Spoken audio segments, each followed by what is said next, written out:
For many of us as women, we've been taught that we must put the needs of others ahead of our own, whether it's been perhaps our siblings, our parents, our partners, our children.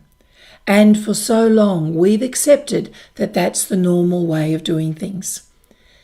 And we find there are times when we're having to give from an empty cup. What I have discovered, however, is that women have a unique power. And the first step to rediscovering and reconnecting with that power is to cherish our own needs. Sometimes that journey means that we have to take a step back and think, what do I actually need? But our body is our secret weapon in this regard. Our body sometimes will send us cues or triggers that tell us that our needs are going unmet. Have you ever had that sense of a weight on your chest? Or there's been a sudden tensing in your shoulders or a churning in your stomach? Your body is signaling something to you that your brain hasn't yet caught up with. Now is the time to take a step back, reflect what has just happened that has instigated this trigger, caused me to feel the way that I am. Then take a deeper dive. Are there some narratives from my childhood, my growing up year, my faith group, my culture, that are informing how I see my own needs and how I see the needs of others? We do not need to be stuck in the narratives of the past. Once we've identified them, we can write a new story. But the very first step is to actually identify and cherish our own needs, because that's where our superpowers lie. Over the centuries, women have been squeezed into the moulds of other people's values and expectations, the values set by a society, a culture, and maybe even just a family into which they were born. And we've accepted that those values must be our own. However, deep in each woman's heart are core, unique values that are hers alone. My 3 core values are courage, creativity, and connection. I've often been complimented on how brave I am, and then I respond, but sometimes courage is the only path left. My creativity has found its expression in writing, and my connection has shown itself in, first of all, being a teacher, working with children, then being a pastor, working with people in need with the Salvation Army, moving into coming alongside asylum seekers, and now in building a business that is based on speaking and mentoring women. What are your values? What are the things in you that make your heart sing? These are the values that women need to get back to. These are the values that do drive her even when she's not aware of it. So, what are your values? Write them down. Find 3, because your values are your superpower. They are the key to you doing and being all that you've dreamt of doing and being in your life. Be the superhero that you know you truly are.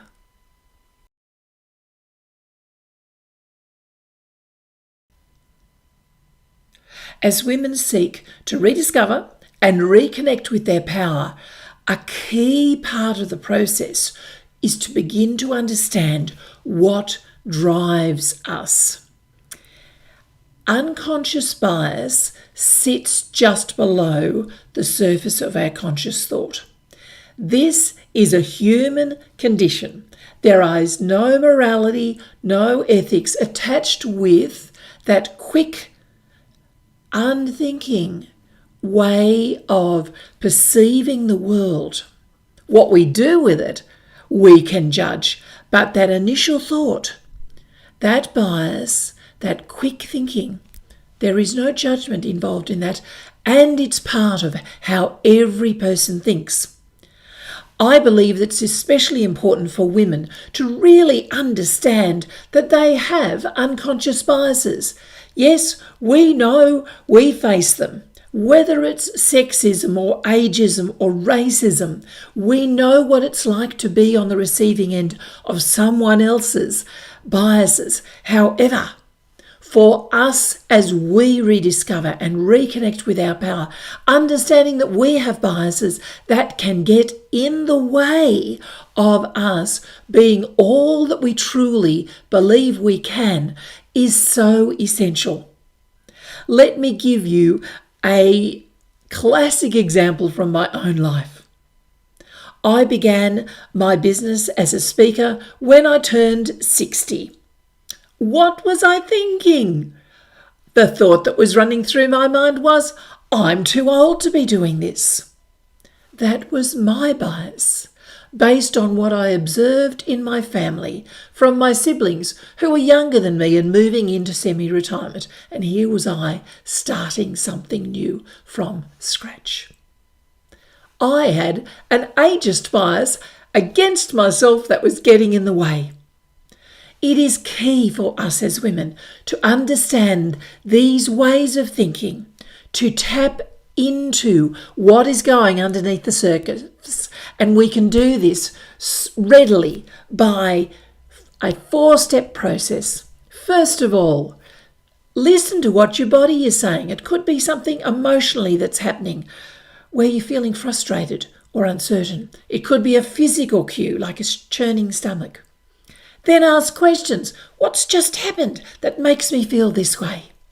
Then look at the narratives, the stories from our childhood that we've built our life on. Do they still serve us? Are they telling us something that is no longer true? And then finally, name the bias.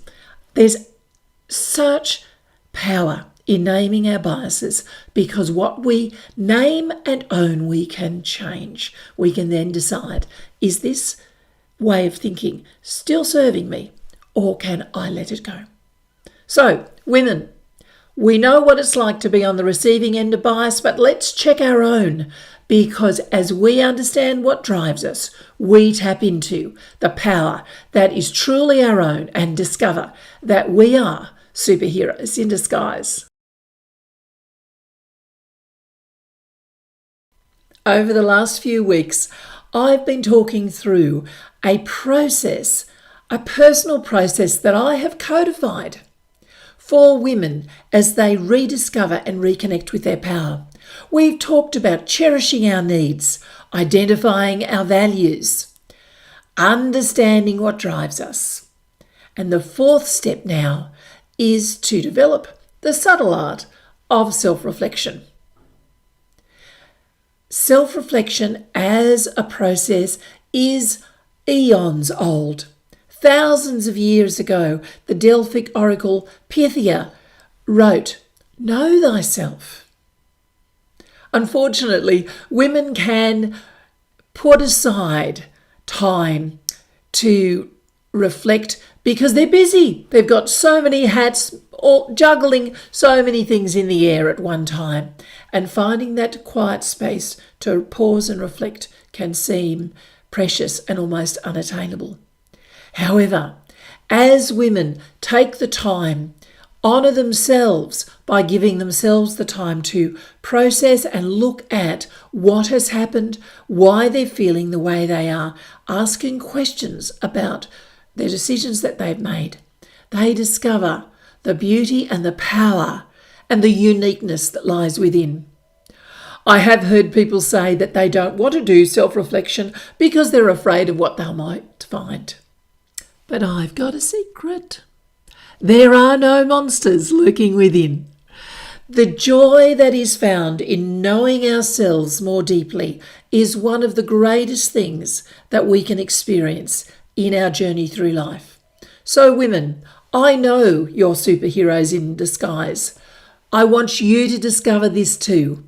And part of the process is developing this subtle art of self-reflection, looking at who we are and discovering that we really have a deep, unique, and creative power.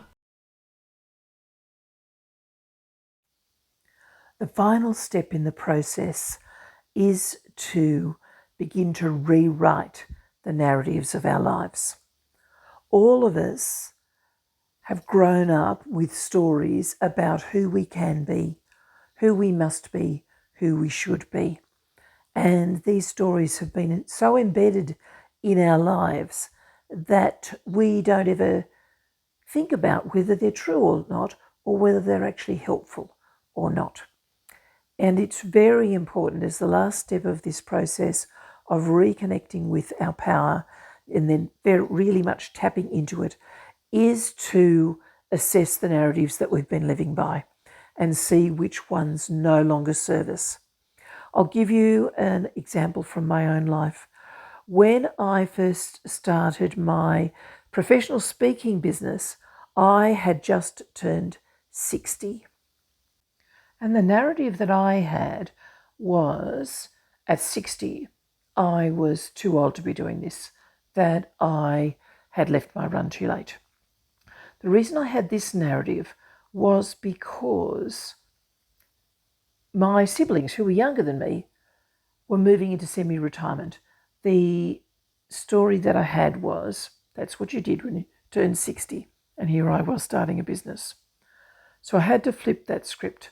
And I flipped it to, I'm just the right age to be doing this. And as I said that to myself over and over again, I discovered just how true that new narrative, that new story was.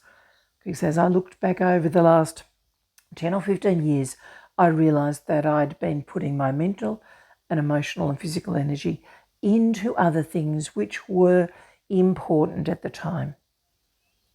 So look at the narratives that are in your life. Which are the ones that you've grown up with that you assume are true but are no longer working for you?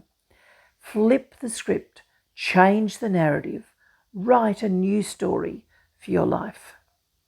So let's recap. Cherish your needs. Identify your values. Understand the drivers of your life. Develop the subtle art of self-reflection and then rewrite the narratives.